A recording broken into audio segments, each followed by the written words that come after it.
गुरु मंत्र, एक मंत्र जो बदल देगा आपका भविष्य।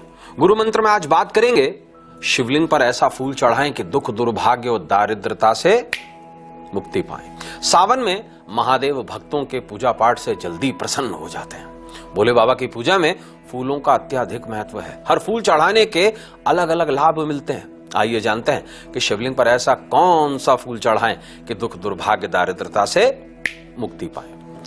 शिवलिंग पर अगस्त्य के फूल अर्पित करने से सामाजिक मान सम्मान में वृद्धि होती है। कुंवारे व्यक्ति द्वारा शिवलिंग पर बेला के फूल अर्पित करने से सुंदर जीवन साथी प्राप्त होता है।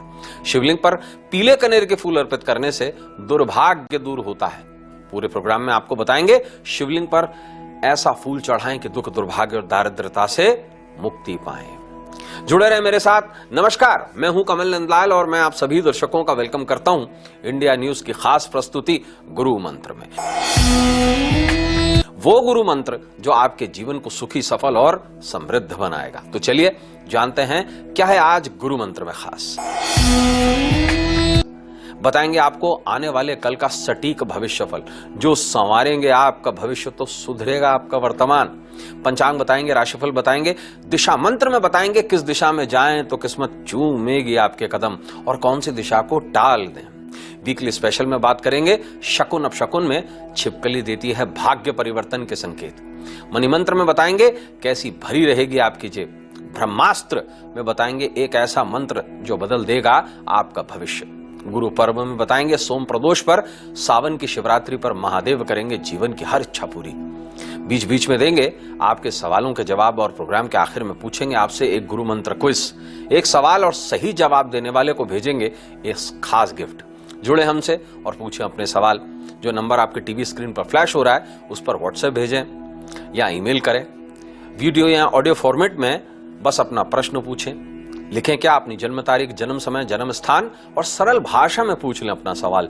हम करेंगे आपकी हर समस्या का समाधान, देंगे आपको कुछ ऐसे उपाय जो आपके जीवन को सरल, सुगम और सफल बनाए। तो चलिए जानते हैं भविष्यवाणी क्या कहती है कल की, और उससे पहले जान लेते हैं कल का पंचांग। तारीख है 26 जुलाई 2022। श्रावण कृष्ण त्रयोदशी पर चंद्रमा मिथुन राशि और आर्द्रा नक्षत्र में रहेंगे। दिन का शुभ अंक रहेगा 3, शुभ रंग रहेगा पीला। राहु काल रहेगा शाम को 3 बजे से 4:30 बजे तक। भद्रा रहेगी शाम को 6:46 से लेकर अगले दिन सुबह 5:40 तक। दिन का सबसे शुभ मुहूर्त रहेगा दोपहर को 2:45 से लेकर के शाम को 6:45 तक। विशेष क्या है, सावन का मंगलवार है, दूसरा मंगला गौरी व्रत है, श्रावण की शिवरात्रि है। और आइए जानते हैं हम राशिफल के बारे में और शुरुआत करेंगे पहली 3 राशियों से, मेष, वृष और मिथुन। बात करते हैं सबसे पहले राशि नंबर 1 मेष यानी कि एरिस के बारे में। मेष राशि वालों, क्रोध पर संयम रखें। आर्थिक स्थिति पहले से बेहतर रहेगी। कोई खुशखबरी मिलेगी। दाम्पत्य रिश्तों मधुर रहेंगे। आंखों के रोगों से परेशान रहेंगे। उपाय यह करें कि सिंदूर से मस्तक पर तिलक करें। शुभ अंक 3 रहेगा, शुभ रंग रहेगा पीला। दूसरी राशि वृष यानी कि टॉरस की बात करेंगे। दफ्तर में विवाद के योग हैं। सामाजिक प्रतिष्ठा बढ़ेगी। नया काम शुरू करेंगे। माता पिता से सहयोग प्राप्त होगा। गलतफहमियों से बचकर रहें। उपाय ये करें कि किसी गरीब महिला को लाल कपड़ा दान करें। शुभ अंक 9 रहेगा, शुभ रंग रहेगा नारंगी। तीसरी राशि मिथुन यानी कि जमनाई की बात करेंगे। देखिए, वाद विवाद के योग हैं। कारोबारी यात्रा से लाभ होगा। सफलता के मौके मिलेंगे। सेहत में उतार चढ़ाव रहेगा। उधार की लेन देन से बचें।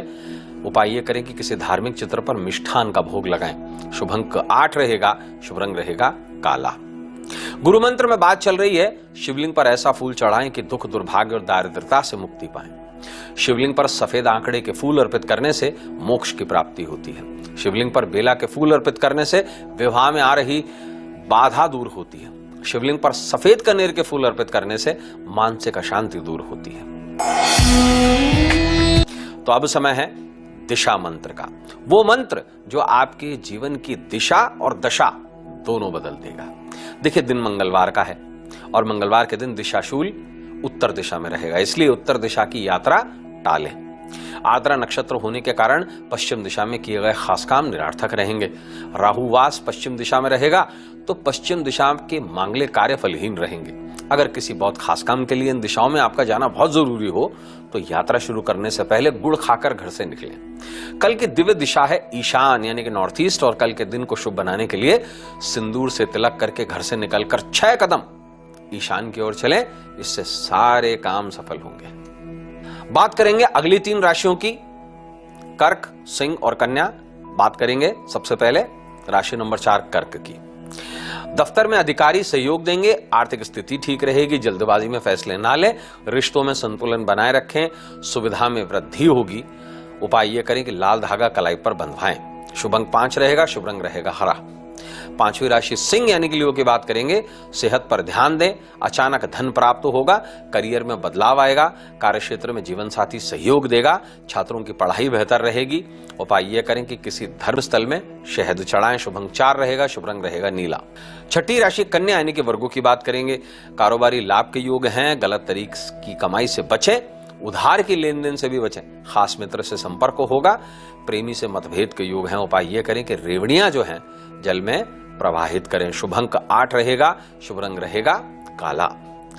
तो गुरु मंत्र में बात चल रही है, शिवलिंग पर ऐसा फूल चढ़ाएं कि दुख दुर्भाग्य दारिद्रता से मुक्ति पाएं। शिवलिंग पर अलसी के फूल अर्पित करने से राहु केतु की बाधा शांत होती है। शिवलिंग पर जपा कुसुम के फूल अर्पित करने से शत्रुओं का नाश होता है। शिवलिंग पर जूही के फूल अर्पित करने से दारिद्रता दूर होती है। दोस्तों, अब समय है वीकली स्पेशल का, और वीकली स्पेशल में बात कर रहे हैं शकुन शास्त्र की।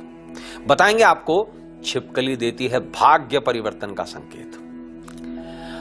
ऐसे संकेत जिससे काम में सफल हो जाए उसे शकुन कहते हैं, और ऐसे संकेत जिससे काम असफल हो जाए उसे अपशकुन कहते हैं। आचार्य वराहमिहिर ने अपने ग्रंथ बृहद संहिता में शकुन का आधार जातक के पूर्व जन्मों के शुभ और अशुभ कर्मों को बताया है। शकुन शास्त्र में पशु पक्षियों से प्राप्त संकेतों को स्पष्ट वर्णन दिया गया है। घर में पाई जाने वाली छिपकली भी शकुन अपशकुन का संकेत देती है।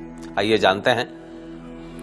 छिपकली किसी के ऊपर गिर जाए तो इसे छिपकली पात कहते हैं। छिपकली अगर किसी व्यक्ति के सिर पर गिरे तो समाज में सम्मान मिलता है। छिपकली पुरुष के दाएं हाथ पर गिरे तो धन लाभ, और बाएं हाथ पर गिरे तो धन हानि होती है।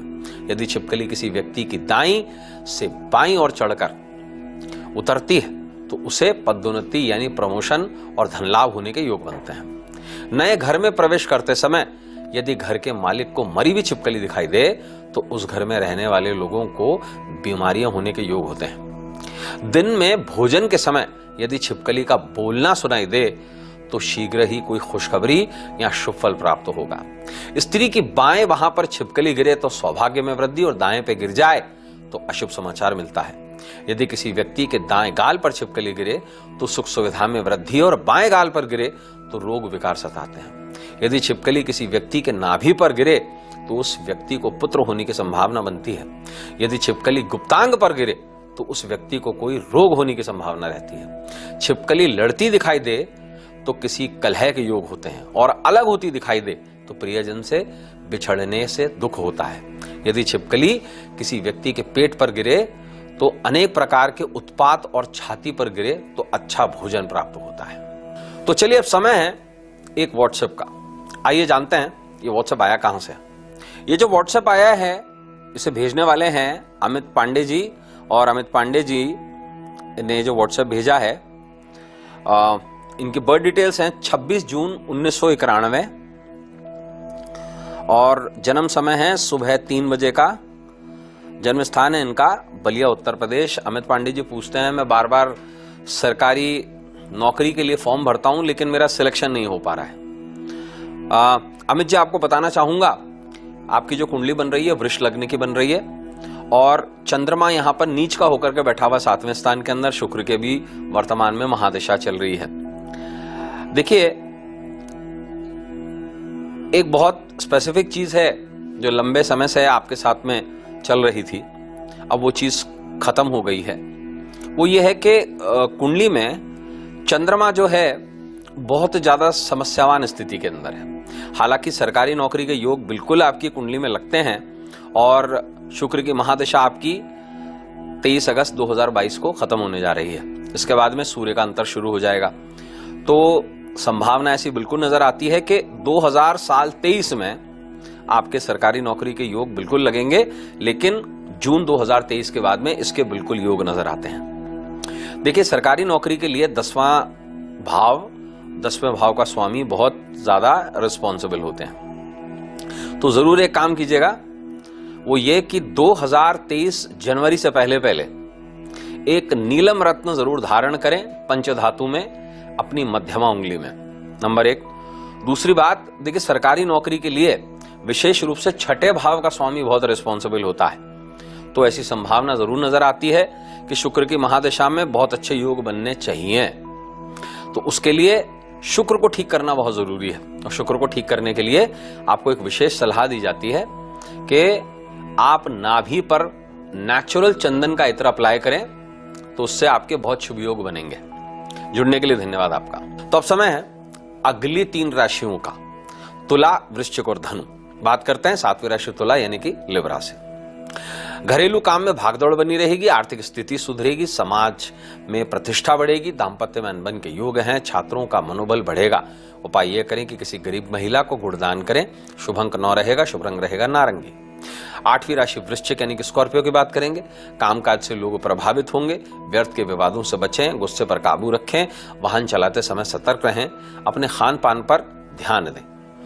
उपाय यह करें कि थोड़ा सा जीरा सिर से वार कर पानी में बहा दें। शुभ अंक 3 रहेगा, शुभ रंग रहेगा पीला। 9वीं राशि धनु यानी कि सेजिटेरियस की बात करेंगे। मेहनत का लाभ मिलेगा, कारोबारी फैसले से लाभ होगा। चर्म रोग से परेशान रह सकते हैं, परिवार के साथ में घूमने फिरने जाएंगे, संतान से सुख प्राप्त होगा। उपाय यह करें कि किसी गरीब बच्चे को रेवड़ी दान करें। शुभ अंक 6 रहेगा, शुभ रंग रहेगा गुलाबी। तो गुरु मंत्र में बात चल रही है, शिवलिंग पर ऐसा फूल चढ़ाएं कि दुख दुर्भाग्य दारिद्रता से मुक्ति पाएं। शिवलिंग पर हर श्रृंगार के फूल अर्पित करने से सुख संपत्ति की प्राप्ति होती है। शिवलिंग पर दोपहरिया के फूल अर्पित करने से आभूषणों की प्राप्ति होती है। शिवलिंग पर चमेली के फूल अर्पित करने से वाहन सुख की प्राप्ति होती है। समय अब गुरु पर्व का, खास विशेष पर्व, और पर्व है सावन शिवरात्रि। सावन महीने के कृष्ण पक्ष की प्रदोष व्यापनी चतुर्दशी तिथि पर सावन शिवरात्रि का पर्व मनाया जाता है। चतुर्थी के स्वामी स्वयं परमेश्वर शिव हैं। शिवरात्रि शिव और शक्ति के मिलन का विशेष पर्व है। पौराणिक मान्यता अनुसार शिवरात्रि पर्व वैदिक काल से ही मनाया जाता रहा है। इस व्रत का पालन देवी लक्ष्मी, सरस्वती, गायत्री, सीता, पार्वती और रति ने विधिवत किया था। शिवरात्रि के प्रदोष काल में ही शंकर पार्वती का विवाह हुआ था। प्रदोष काल में महाशिवरात्रि तिथि में ज्योतिर्लिंगों का प्रादुर्भाव हुआ था, और सर्वप्रथम ब्रह्मा और विष्णु ने महाशिवरात्रि पर शिवलिंग पूजन किया था। सावन शिवरात्रि के पूजन, व्रत और उपायों में सभी मनोकामनाएं पूरी होती हैं। हर मुश्किल काम सुगम बन जाता है, सदा निरोगी काया प्राप्त होती है। तो चलिए जानते हैं साधारण पूजन विधि के बारे में। देखिए, सबसे पहले शिवालय जाएं और शिवलिंग का विधिवत पूजन करें। सबसे पहले जल से अभिषेक करें, उसके बाद दूध, घी, शहद और पंचामृत से। इसके बाद में घी में थोड़ा सा केसर मिलाकर दीपक करें। चंदन से धूप करें, चंदन से त्रिपुंड बनाएं, सफेद फूल चढ़ाएं, साबूदाना की खीर का भोग लगाएं और ऋतुफल चढ़ाएं, और रुद्राक्ष की माला से 108 बार यह विशेष मंत्र जपें, और पूजन के बाद भोग प्रसाद स्वरूप में सभी में वितरित कर दें। तो उपाय क्या है आपके लिए, पहले ये जानते हैं। देखिए, विशेष उपाय है कोहड़ा, जिसे हम कहते हैं पंपकिन, काशीफल। ये सिर से वार कर शिवलिंग पर चढ़ाएं, और जो चढ़ा हुआ कोहड़ा है ये पीपल के नीचे रखते हैं। मृत्यु तुल्य कष्ट से मुक्ति मिलेगी। अब जानते हैं ब्रह्मास्त्र मंत्र के बारे में। बड़ा विशेष मंत्र, इसकी भी पूरी जानकारी देंगे आपको। ध्यान से सुनिए मंत्र को। ओम मृत्युंजाय रुद्राय नीलकंठाय शंभवे अमृतेशाय शार्वाय महादेवाय नमः। यह मंत्र महर्षि मार्कंडे द्वारा रचित शिव मृत्युंजय स्तोत्र से है। पौराणिक मान्यता अनुसार सावन में की जाने वाली कावड़ यात्रा समुद्र के मंथन से संबंधित है। समुद्र मंथन के दौरान महादेव ने विष पान किया था, जिससे वो नीलकंठ कहलाए, परंतु महादेव विष के प्रभाव से ग्रसित हो गए।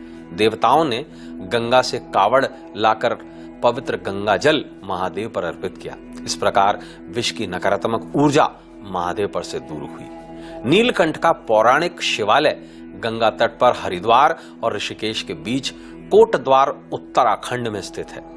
जो अमृत नहीं विष का पान करते हैं वो नीलकंठ देवों के देव महादेव कहलाते हैं। तो दोस्तों अब समय है आपकी ईमेल लेने का। आइए ईमेल के बारे में जानते हैं। तो एक ईमेल आया हमारे पास में और भेजने वाले हैं ईमेल अक्षय कुमार जी। अक्षय कुमार जी ने जो अपनी बर्थ डिटेल्स लिखी हैं वो दिखी हैं 4 जुलाई 1993। जन्म समय इनका 12:45 दोपहर का और जन्म स्थान जो है वो पूर्णिया बिहार है। और अक्षय जी पूछते हैं कि मेरा नक्षत्र, राशि और लग्न क्या है और साथ साथ मुझे अपने जीवन काल में विवाह करना चाहिए या नहीं करना चाहिए। अक्षय जी पूरी जानकारी देते हैं आपको। अक्षय जी जो कुंडली आपकी बनती है ये तुला लग्न की बनती है और आपका जो चंद्रमा है वो धनु राशि में बैठा हुआ है। आपका जो नक्षत्र है वो है पूर्वा आषाढ़ा और विशेष रूप से कुंडली में शनि जो है वो पंचम स्थान पर बैठा हुआ है स्वयंघरी होकर। वर्तमान समय के अंदर मंगल की महादशा चल रही है। देखिए आपने कहा है कि विवाह करना चाहिए या नहीं करना चाहिए। बिल्कुल करना चाहिए, लेकिन कुंडली में कुछ एक ऐसी समस्या है जिसको आपको ध्यान से सुनना होगा। देखिए कुंडली में स्त्री दोष नाम का एक दोष बनता है। यहाँ शुक्र और केतु जीवन साथी के सुख के भाव यानी कि अष्टम स्थान पर बैठे हुए हैं। शैया भाव के अंदर बृहस्पति का बैठना ये भी थोड़ी सी समस्यावान कंडीशन है, लेकिन इसका मतलब ये नहीं है कि विवाह नहीं करना चाहिए। बिल्कुल विवाह करना चाहिए और विवाह के अच्छे योग भी हैं आपके, उसमें आपको कोई दिक्कत नहीं आएगी। देखिए मैं लंबे समय से देख रहा हूं कि विशेष रूप से एक समस्या ऐसे लोगों में जरूर आती है या मैं जरूर पाता हूं जिनकी कुंडली में केमद्रुम दोष होता है। और आप माने या ना माने, जिसकी कुंडली में भी केमद्रुम दोष है समस्या ना होते हुए भी उसको समस्या नजर आती है और ये एक मनोविकार है। आप ये मानेंगे या नहीं मानेंगे, लेकिन दुनिया के लगभग 35% लोग किसी न किसी तरीके से मनोविकार से पीड़ित हैं और उसका सबसे बड़ा कारण है चंद्रमा का बिगड़ जाना। आपकी कुंडली में भी चंद्रमा अकेला पड़ गया है, उसके आजू बाजू कोई प्लैनेट नहीं है और किसी भी शुभ ग्रह की दृष्टि इस पर नहीं पड़ रही है। सूर्य पाप ग्रह कहलाता है, क्रूर ग्रह कहलाता है, उसके लिए इसकी दृष्टि से केमद्रुम दोष की काट नहीं होती है। सूर्य अकेला पड़ गया है, चंद्रमा अकेला पड़ गया, जिसकी वजह से कुंडली में केमद्रुम दोष बनता है। तो सबसे पहली एक सलाह, एक 2 मुखी रुद्राक्ष धारण कीजिए और हर प्रदोष पर शिवलिंग पर दूध से अभिषेक करें, यथासंभव जितना कर सकें। चांदी बिल्कुल ना पहने। रात के समय में यानी कि सूर्यास्त के बाद में सफेद कपड़े ना पहने। चावल अगर खाएं तो उसको पीला करके खाएं। दूध अगर पिए तो उसमें हल्दी या कोई चॉकलेट वगैरह मिला के पी सकते हैं। सफेद चीजों का सेवन नहीं करना है। और विशेष एक जरूर काम करें कि अपने पिता को अपने हाथों से दूध पिलाएं, तो निश्चित रूप से जीवन में ये जो समस्याएं आ रही है, मानसिक रूप की समस्याएं, इससे आपको मुक्ति मिलेगी। जुड़ने के लिए धन्यवाद आपका। बात करेंगे आखिरी 3 राशियों की, मकर, कुंभ और मीन। बात करते हैं 10वीं राशि मकर यानी कैप्रिकॉर्न की। दफ्तर में चुनौतियां आएंगी, धन क्षेत्र में उतार चढ़ाव रहेगा, रिश्तेदारों से अनबन होगी, नेत्र विकार परेशान करेंगे, सामाजिक काम में हिस्सा लेंगे। उपाय ये करें कि मसूर के दाने पूजा घर में रखें। शुभ अंक 2 रहेगा, शुभ रंग रहेगा सफेद। 11वीं राशि कुंभ यानी एक्वेरियस की बात करेंगे। उन्नति के मौके मिलेंगे, भाग्य का साथ मिलेगा, दफ्तर में राय रखने का मौका मिलेगा, पिछले फैसले लाभ देंगे। हर निर्णय सोच समझ करके लें। उपाय ये करें कि जेब में लाल रंग का पेन लगाएं। शुभ अंक 2 रहेगा, शुभ रंग रहेगा सफेद। बात करेंगे 12वीं राशि मीन यानी पाइसेस की। दफ्तर में माहौल बेहतर रहेगा, करियर में वृद्धि के मौके मिलेंगे, किसी के सहयोग से काम बनेंगे, क्रोध पर थोड़ा काबू रखें, रिश्तों में मधुरता रहेगी। उपाय ये करें कि तिजोरी पर मौली बांधें। शुभ अंक 6 रहेगा, शुभ रंग रहेगा गुलाबी। गुरु मंत्र में बात चल रही है, शिवलिंग पर ऐसा फूल चढ़ाएं कि दुख दुर्भाग्य दारिद्रता से मुक्ति पाएं। शिवलिंग पर लाल आंकड़े के फूल अर्पित करने से सुख समृद्धि प्राप्त होती है। शिवलिंग पर लाल कनेर के फूल अर्पित करने से मनचाहा धन लाभ प्राप्त होता है। विधि विधान से शिवलिंग पर काले धतूरे का फूल अर्पित करने से पुत्र प्राप्ति की मनोकामना पूरी होती है। अब समय है मनी मंत्र का, वो मंत्र जो आपकी जेब को हरी भरी रखता है। कल दिन होगा मंगलवार, त्रयोदशी तिथि होगी, आर्द्रा नक्षत्र होगा, व्याघात योग होगा, वाणिज्यकरण, मूलांक 8 रहेगा, भाग्यांक 3 रहेगा, नक्षत्र अंक 6 रहेगा और तिथि अंक 13। क्या खरीदें ऐसे में? देखिए, गुड़, मिठाई, तांबा, औजार, दवाई की खरीदारी शुभ रहेगी। क्या ना खरीदें? उड़द, लोहा, तेल, धारदार औजार की खरीदारी अशुभ रहेगी। क्या काम शुभ रहेंगे? कसरत, गेहूं, तांबे की ट्रेडिंग आदि के काम शुभ रहेंगे। क्या काम अशुभ रहेंगे? मिश्री, कांसा, धार्मिक पुस्तकें, एल्यूमिनियम, कांच की ट्रेडिंग आदि के काम अशुभ रहेंगे। कल क्या करें? देखिए, शिवलिंग पर शहद चढ़ाएं, माता मंगला गौरी पर सिंदूर चढ़ाएं और भगवान कार्तिकेय के निमित्त सरसों के तेल का दीपक करें। क्या ना करें? बैंगन का दान और उपयोग बिल्कुल ना करें। किसी भी साधु सन्यासी को पैसे दान ना दें। तो अब समय है महागुरु मंत्र का। सबसे पहले जिनका जन्मदिन है उनको बहुत सारी शुभकामनाएं। क्या करें आप? खास उपाय जन्मदिन का, शिवलिंग पर चढ़े सिंदूर से नित्य तिलक करें। इससे मेंटल टेंशन से मुक्ति मिलेगी। कल जिनकी एनिवर्सरी है उनको बहुत सारी शुभकामनाएं। क्या करें एनिवर्सरी का खास उपाय? मौली में 7 गुड़हल के लाल फूल पिरोकर शिवालय में शिव पार्वती का गठबंधन करवाएं। इससे दाम्पत्य बाधा दूर होगी। अब समय है महागुरु मंत्र का, यानी कि विशेष उपाय का। क्या करें आप?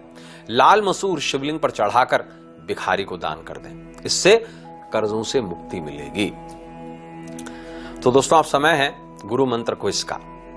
एक बड़ा आसान सा सवाल और सही जवाब देने वाले को शानदार गिफ्ट प्राप्त होगा। भगवान गणेश को मंगल मूर्ति क्यों कहा जाता है? तो दोस्तों, अब समय आपसे विदा लेने का, लेकिन जाने से पहले आपको यह जरूर बता दूं कि कल के गुरु मंत्र में क्या होगा खास। गुरु मंत्र में बताएंगे आपको शिवलिंग पर ये पत्ते चढ़ाएं और सोए हुए भाग्य को जगाएं। गुरु पर्व में बताएंगे सावन के बुधवार सिद्धि विनायक देंगे सफलता पार। वीकली स्पेशल में बात करेंगे सामुद्रिक शास्त्र में हथेली पर बना स्वास्तिक का निशान तो किस्मत होगी आप पर मेहरबान। गुरु मंत्र मणि मंत्र के साथ बहुत कुछ बताएंगे। तो आज के लिए बस इतना ही। कल आपसे फिर मुलाकात होगी ठीक दोपहर 2:30 बजे इंडिया न्यूज की खास प्रस्तुति गुरु मंत्र में। तो अपने मित्र कमल नंदलाल को इस उम्मीद के साथ इजाजत दीजिए कि हम सभी का आने वाला कल आज से कुछ सुखद, बेहतर और सुंदर हो। इजाजत दीजिए। नमस्कार। नमः शिवाय।